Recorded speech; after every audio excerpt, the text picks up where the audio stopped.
The scenes from before the festival radiated love and kindness. That 10-second clip of Shani Luke dancing, you watch it and you think, this is what they fought for. And then there's the image of Shani Luke on the back of that truck and the one of her being dragged through the streets of Gaza, thousands cheering and running after her desecrated body. Can you even imagine a starker contrast of good versus evil? It was joy, love, life versus violence, rape, and death. Surely, I thought in my naivete, the left would see themselves reflected in these music-loving young people who looked like they had stepped out of the Haight-Ashbury in the 70s. Surely Noah Argamani begging for her life as the butchers ride off with her would inspire in the left a sense of identification and a corresponding sense of fear and anger. How could it not? Friends, it did not. Leftist women found nothing in their hearts to say about it for months.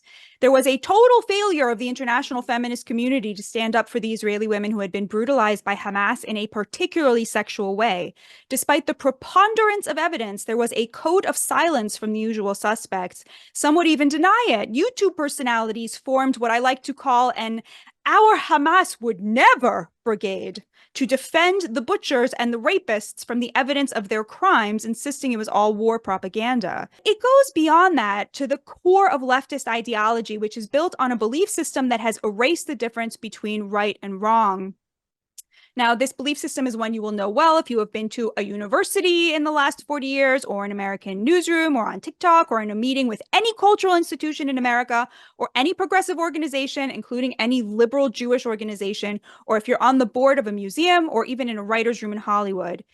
People call it critical race theory or Marxism or social justice. I call it wokeness. Wokeness is when you take a worldview that was once based on the difference between right versus wrong, virtue versus evil, and you replace it with a worldview that does not distinguish between right versus wrong, but instead suggests that the world is built on the primary binary of powerful versus powerless.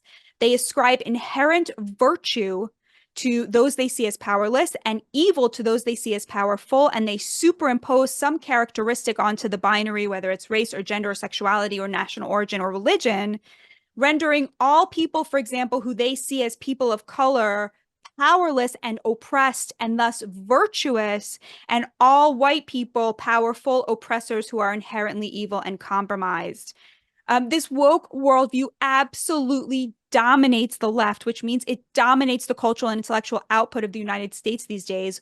Once our elites were eager to offend the powers that be with their art and their scholarship or their journalism, now they will conform at all costs. And the thing they conform to is the view that people of color are inherently virtuous no matter what they do, because they have no agency and are oppressed and marginalized, while white people are inherently evil, the root of everything bad, and responsible for any ills that befall us. This is the source of 21st century leftist anti-Semitism. Every Jew is coded as white, and thus they are the oppressors, and thus they are bad, and every Palestinian is coded as a person of color, and thus oppressed, and thus inherently virtuous, and that includes Hamas. Every Palestinian outranks every Jew on the oppression scale, and thus any Palestinian in conflict with any Jew is the one the left must side with. The Jew has all the agency and is the oppressor, and the Palestinian has no agency and is the oppressed. Anything bad that happens between them must ergo be the Jew's fault, because you cannot blame someone with no agency for anything. They are an innocent, like a child.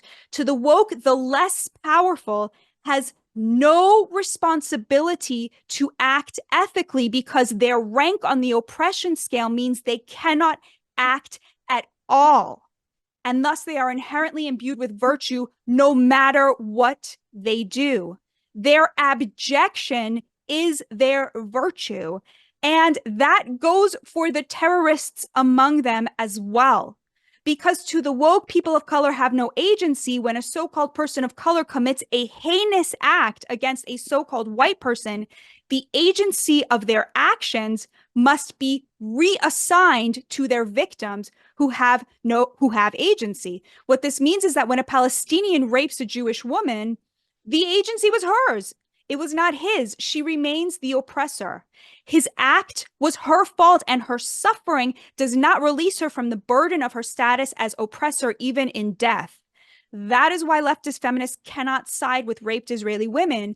To do so is to betray everything they believe. They truly see the Israeli women as deserving of everything that happened to them and having brought it on themselves. Like the conservatives of yore who blamed rape on the miniskirt worn by the victim, the left today blames the fact that Israel has more power than Hamas for everything Hamas does. They simply cannot think their way out of seeing Hamas as virtuous, because to do so would be to admit that their entire worldview is not only wrong, but is fucking disgusting.